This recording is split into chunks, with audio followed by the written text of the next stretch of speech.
Good morning, folks. You're watching Mercury exit conjunction. Small CME releases east in the system, and there comes Jupiter. We'll conjoin towards the end of the month.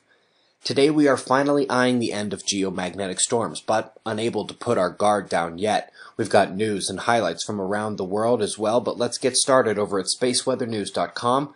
Find a deceptively calm star. We'll come back to the large coronal holes, but for now, even without sunspots, there are so many thin plasma filaments turning in that eruption watch is in play, and we're checking almost every hour. Let's come to the solar wind here, where you can see the intense stream is finally letting up, and we did indeed have the first day in a week without geomagnetic storms. It may be a short-lived reprieve, however, as more streams are coming from these coronal holes. Lithospheric activity is rising and should peak tonight or tomorrow in the sequence. We're at the bottom of spaceweathernews.com here, looking at long-term solar progression. Folks, here's the visualization of the difference between sunspots and actual solar activity. That last part of each chart you see coming back up at the end. That is all last month's solar flares were able to do.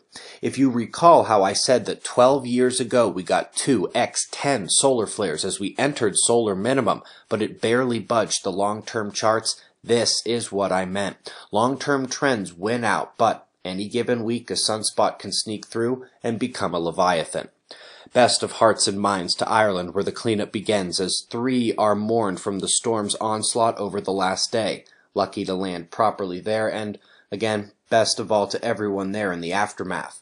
NASA releases some of Cassini's final shots as it fell into Saturn. This one is of the northern Saturnian aurora, likely driven by solar energetic particles blasted out in last month's solar eruptions. Photo taken September 14th.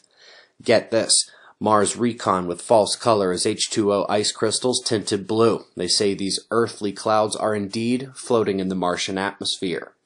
This is pretty interesting, and now I know many of you maybe have alternative black hole science ideas, but it's not like there aren't massive things out there in those areas. It's just a matter of agreeing about what those things are. Well, this paper indicates that some of the primordial black holes are indeed the missing mass, and the dark matter isn't needed. This is a bit like slapping the mainstream with their own glove.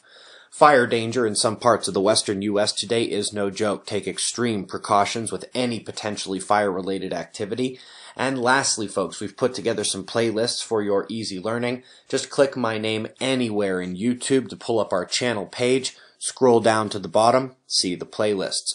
We've got wind maps, null school run, and shots of our star to close. We greatly appreciate your support. We'll do this all again tomorrow, right here. But right now, it's 5:30 a.m. in the new Valley of the Sun.